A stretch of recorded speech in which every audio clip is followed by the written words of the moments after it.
Welcome to the last day of summer, Baltimore Comic Con Eve, and a few days before the end of the world. This is Dylan Lang, and this is the Comic Call. We're not really going to be talking a lot about the end of the world. That's just a theory right now. The end of the world is going to happen on Saturday, so if it does happen on Saturday, maybe you should go out and buy your comics tomorrow and enjoy them one last time before the end of the world happens.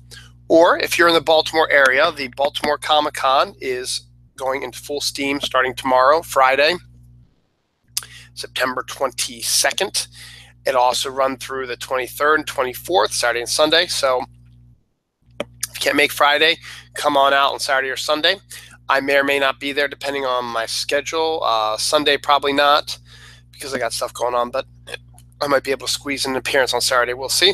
But definitely go check it out if you're in the Baltimore area. It's a lot of fun. You can dress up in cosplay. You can meet a lot of really cool artists and writers, as well as some celebrities as well, and buy some good stuff. So you can't beat that. So it's the Downtown Baltimore Comic Convention starting tomorrow, Friday, or for those who are watching later on, whatever, Friday, September 22nd through the 24th is the Baltimore Comic Con down at the Baltimore Convention Center right there in the heart of the Inner Harbor. So you can take the light rail down there and get off at the Convention Center stop, or you can find a parking garage, park there and walk over to the Convention Center and just go in and spend some time there.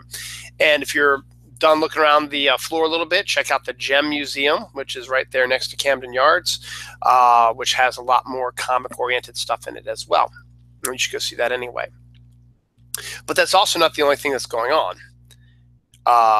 So Baltimore Comic Con is this weekend, Friday, Saturday, and Sunday at the Baltimore Convention Center. But it is also on Saturday.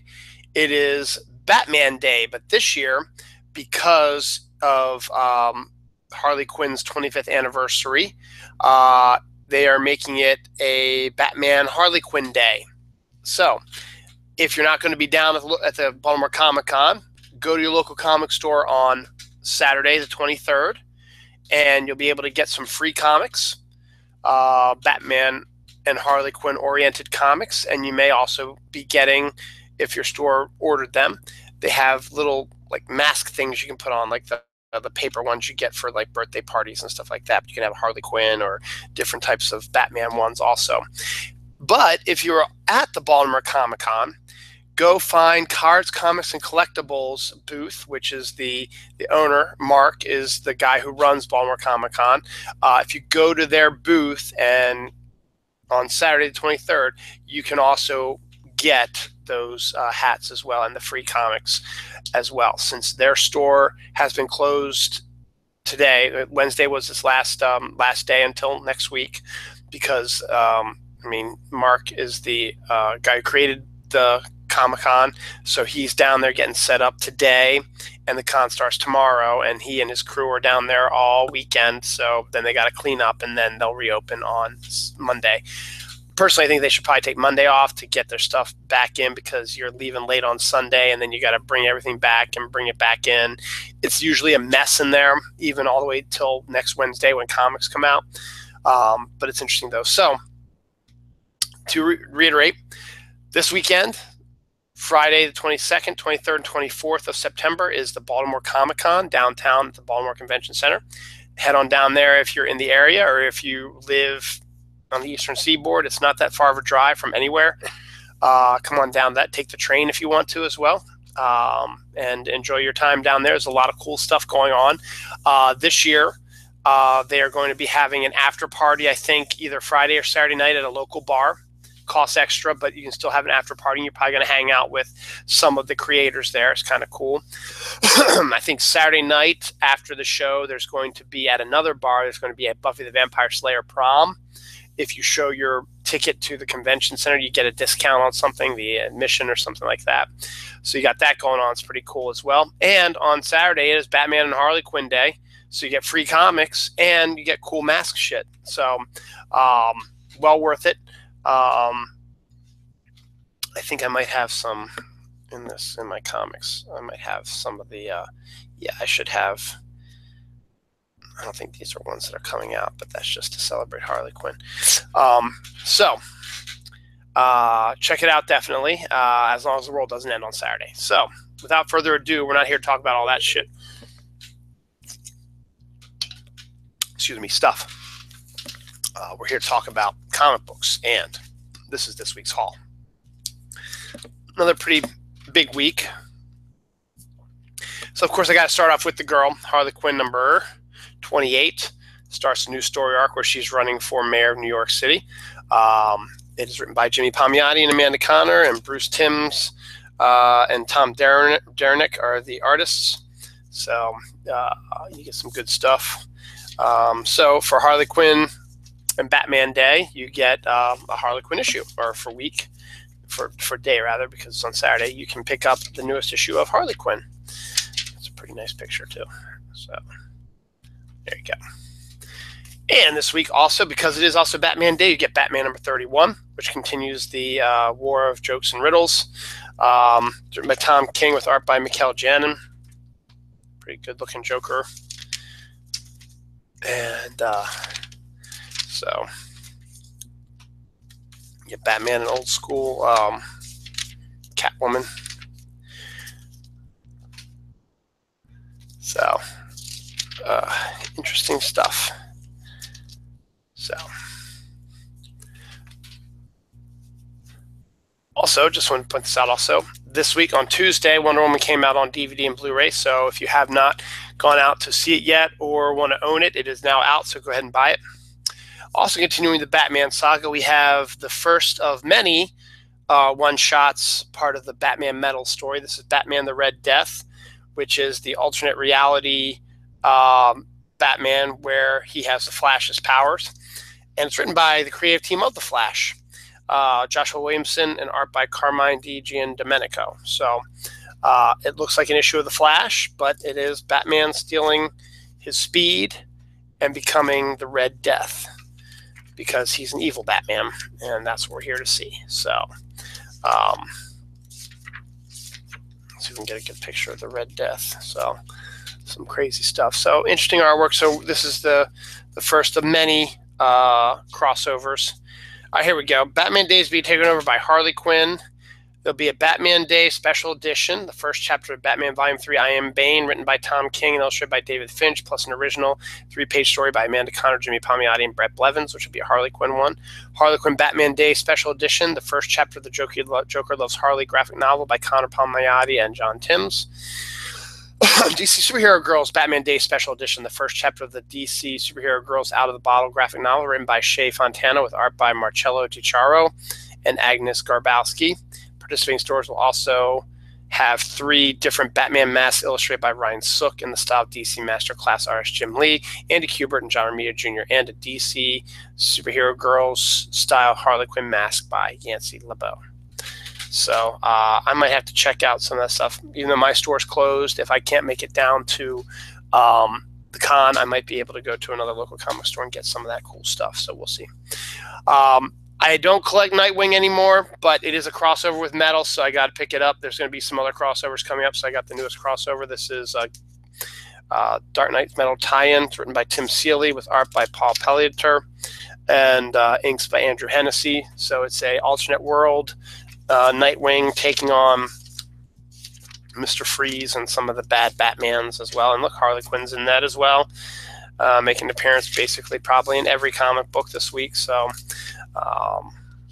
pretty cool stuff. Paul Pelletier is pretty good, and all kinds of crazy stuff. So definitely, you know, if you want to get caught up on Metal, you're going to have to read that. It's the second part of the story that's crossed over with Teen Titans, and I think Suicide Squad is the next one. There might be a few other in there. I know Green Lantern's got one in there, but Green Lantern's coming up. The Green Lantern's number 31 is out this week also. This, I believe, unless he's going to do a wrap-up issue, is the last issue of Sam Humphries, who's had a really good run. Wraps up all his storylines, stuff like that. 31 issues, pretty good, and art by Ronan Cliquet. So I don't know for sure. We'll find out in a couple weeks to see if that is the case. But I believe by just leafing through the comic and reading what I've been reading of the series so far, I think, and hearing that he is going to be leaving the series, I think this is his wrap-up issue, and I don't think we'll do an epilogue. He might, but I don't know. So you'll definitely have your answer, not next week, but the week after. So go ahead and pick that up as well. Super Sons number 8 is out this week as well. It's written by Peter Tomasi with art by, where is it? Jorge Jimenez. So a fun story with Robin and Superboy teaming up together to do stuff. So good stuff to check out. Definitely. So excuse me. Superman number 31. Now I'm wondering what's going on with Superman, because nothing against the fill-in issues, but this is the 3rd fill-in issue, and it's part 1 of a storyline. So I don't know if Peter Tomasi and Patrick Gleason are just taking a well-deserved breather, or if they're done. I haven't heard anything about them being done on Superman. Hopefully they're just taking a breather because they made this book for me, and if they're no longer going to be on the book, I may end up dropping it unless they get a good creative team. This one I think is another like fill-in story arc. It's written by James Bonney with art by Tyler Kirkham. Nothing against those guys, but I just like what Peter Tomasi's been doing with the series, and we'll see what happens. And plus, they threw Deathstroke in here as a crossover, and it just seems like an odd crossover choice. So I don't know. We'll see. Hopefully, it's just they need to get a couple issues rest in. Because basically,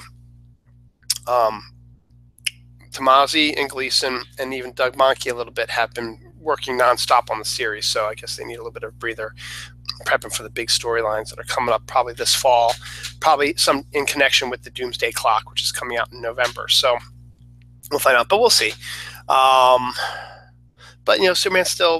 It's still the same character that I like, and that Peter Tomasi writes, just written by a different group of people, much like Keith Champagne's story from 2-part story from last month. So next up we have Batwoman number 7. It's a pretty cool cover. Steve Epting has taken another issue off. This is Marguerite Bennett and Fernando Blanco. It's a pretty good fill-in, but I kind of want to see Steve Epting back, but I know his artwork style, it takes time. So I get it. I truly, truly get it. But we still have Marguerite Bennett writing the story, and it's still Batwoman, which is really, really cool story. So definitely worthwhile. And this is such a great cover, too. I didn't get the cover I wanted, but it's okay because Mara's still Mara. So Aquaman number 28, continuing the Dan Abnett, Stefan Sejic saga, which I love Stefan Sejic's artwork. I mean, how can you not love his stuff? It's gorgeous. It's absolutely stunning. So his story arc is continuing, and he's always been pretty good about getting stuff in on time. I mean, his Witchblade, he was able to get a bunch of issues in as well, and he draws killer Mara. Let's see if I can find her. I think she's at the very end. Here's Arthur and his beard. I think they're trying to aim more for the movie version. Yeah, there's just Mara real quick at the end, but he draws a fantastic Mara, though.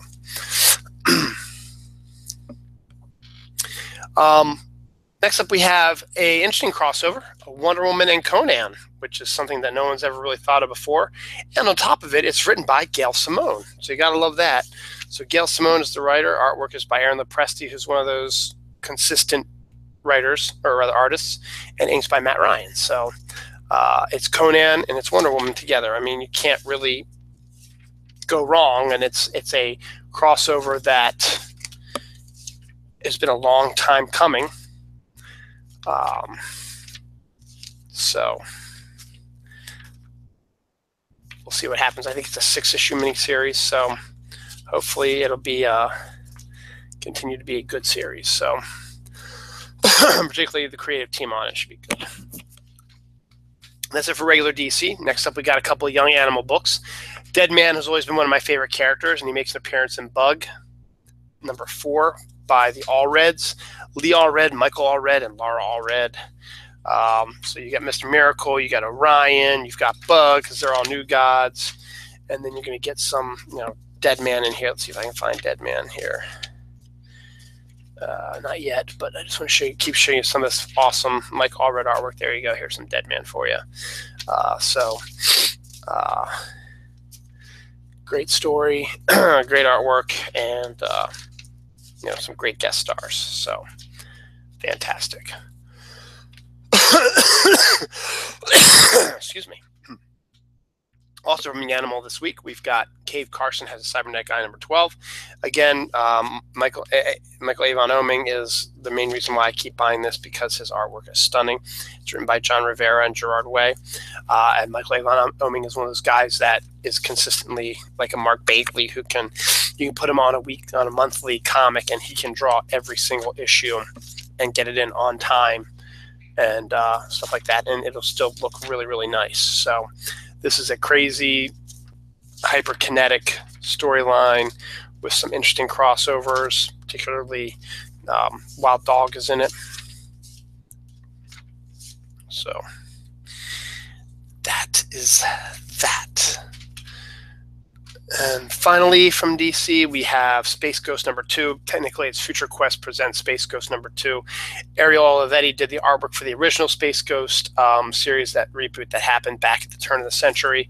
And now he's back this time with writer Jeff Parker.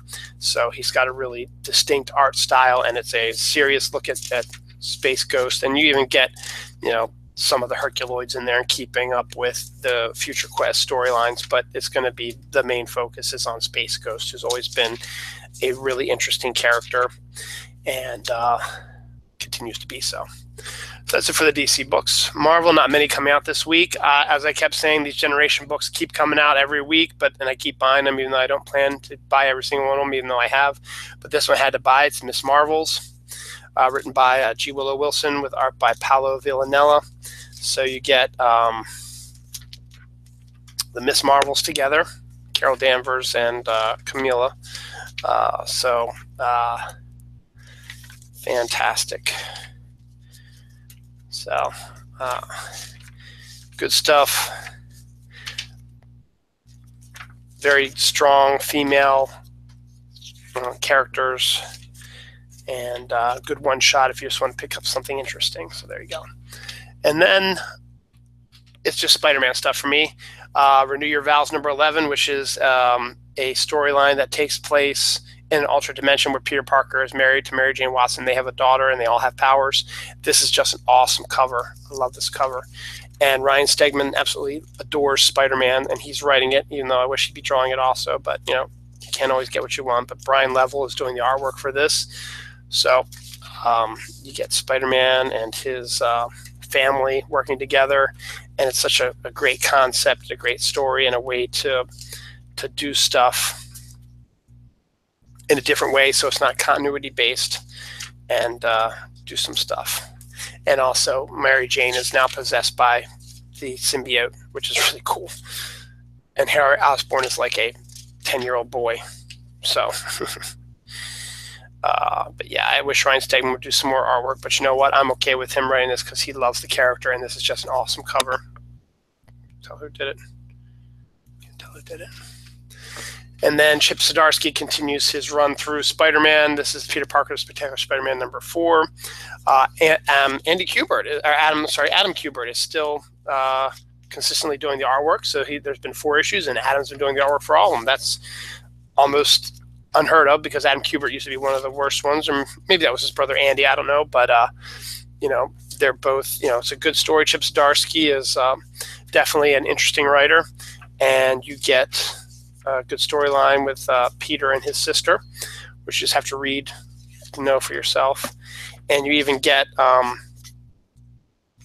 his experiences with other superheroes, stuff like that. So it's pretty cool. So that's it for Marvel. Finally, we have our independents. I just kind of find it funny that the end of the world is forecast for Saturday, and it is kind of a religious-based ending of the world. They say the heavens have all set up perfectly for something that was prophesied in Revelations. And then, of course, the timing is just perfect because Cullen Bunn, who I absolutely love also, and seems to be writing every single book under the sun, has got his independent book, Dark Ark #1 out, which is a fantastic cover. He does Wando does the artwork, And it's basically, you all know the story about Noah's Ark, where Noah got 2 of every animal. Well, what about the demonic side, all the demonic creatures? Well, there was another ark, and that houses the demonic creatures, dragons and giants and killer beasts and stuff like that. And I think their job is to try to take out Noah's Ark. So just a fascinating concept, and should be a lot of fun. And it's Cullen Bunn. Now, the only problem I have with it is half the book is a sneak preview for another book that's coming out, which looks interesting. It's called Fujitsu. It's out next week, but I wish you could have maybe given some of that story to Dark Ark #1. But I guess that's how Aftershock gets their people, gets their books out there, and gets their books good. Also, speaking of Aftershock, I've got 3 straight coming. This one's World of Animosity #1. Now, what's interesting about this is, now there's the Animosity book, and then there's The Rise, I think, is the other one, which is the prequel to the Animosity book. And Marguerite Bend has said that she's got a ton of Animosity stuff in her, and this is just the next one. Now, this one is more of a source book, and I don't know if it's just going to be the only issue or if there's going to be other ones, but basically it gives you information about the comics.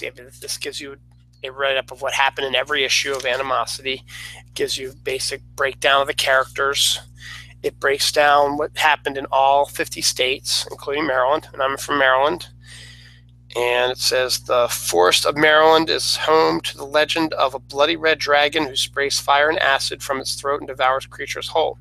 The dragon is said to be served by a slave army of shambling man-beasts and beastmen who worship in exchange for food and protection. To enter these forests is certain death for these creatures. Keep the old ways of blood and bone, and above all, hunger. So that's awesome. Then you have some other character notes who've appeared in Animosity, a little bit about them. You get a picture of what it's like all over the world, because I think they're going to start covering some of the other world stuff that happened with the Animosity stuff. And you get a little bit into what's going on in those countries as well. And that's really about it. So I don't know if we're going to be getting any more of these books. Oh, there's going to be another book called Animosity Evolution, which is coming up. So if you want to get caught up with Animosity, and I highly recommend it because it's a fantastic book, pick up The World of Animosity. It's a nice, good source book to get you excited for that. The final Aftershock book of the week is Unholy Grail #3. Cullen Bunn again. And Mirko Kolak is just a different version of King Arthur's court, a darker version, as it were. So I probably should go and get Pestilence. I wasn't going to because I was trying to save money, but I kind of missed Pestilence. So there's that. So we got a couple Cullen Bunn books out and a source book for World of Animosity.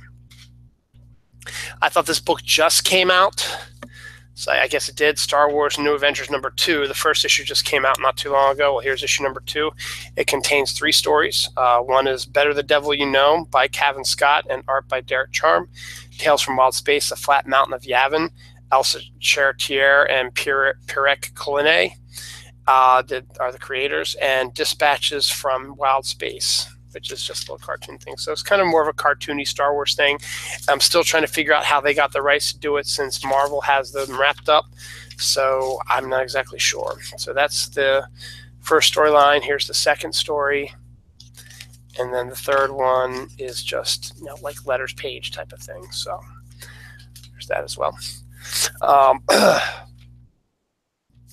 Millar World, the Newtown Annual 2017. It's $2.99. I figured I'd pick it up. It features characters from Millar World: Huck, Kick-Ass, Superior, Nemesis, Empress, and Super Crooks.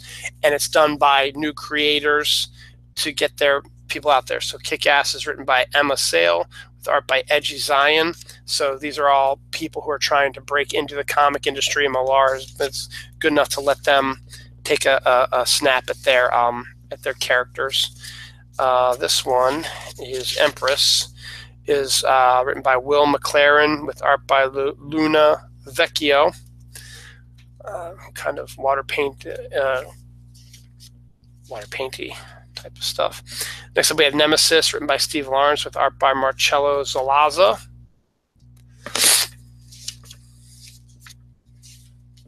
Superior, written by Simon James with art by Alex Aguilar. So these are all new creators who are doing these like 5-issue bits and pieces. Super Crooks, art script by Martin Renard with art by Robert Carey.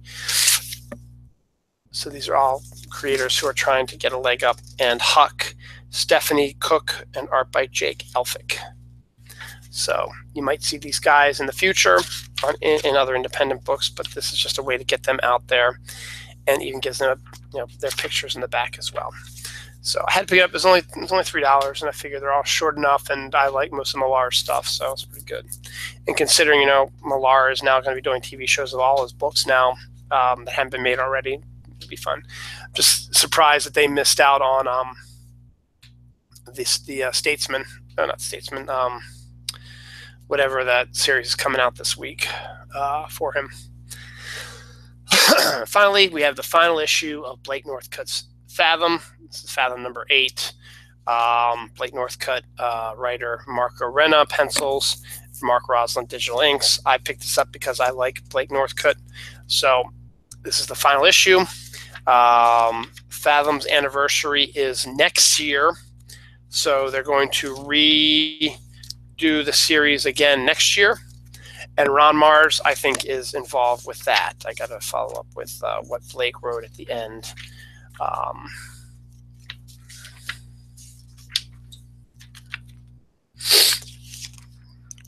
Next year, Aspen Comics is celebrating 20 years of Fathom and welcomes visionary comic writer Ron Mars, and it surfaces June 2018. So let me see this. So say goodbye to Blake. Bye, Blake. Hopefully you'll be doing some other stuff. So that's the final issue of Fathom. So that's over and done with.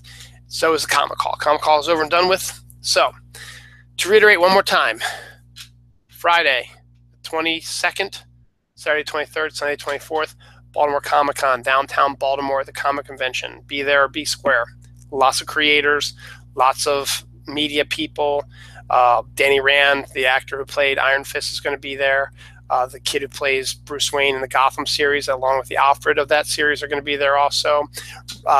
One of the members of Run DMC is going to be there. He's written a comic. And you've got a bunch of other media people as well, but it's mostly there for the creative teams. A lot of the creative teams and writers and artists who I talked about today are going to be down there. I know Tom King is going to be down there. I know Jimmy Palmiotti and Amanda Connor are going to be down there. Is there anyone else that jumps out at me who I know is going to be down there? Peter Tomasi is going to be down there.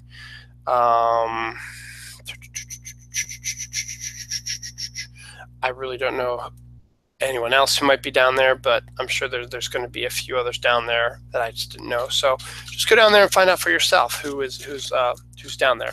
Saturday is also Batman/Harley Quinn Day. So go to your local comic book store. If you're not going to be at the Baltimore Comic Con, pick up your free Batman Day and Harley Quinn Day comics, which I talked about earlier in the episode, and also your masks you can get as well. You can pick those up on Saturday.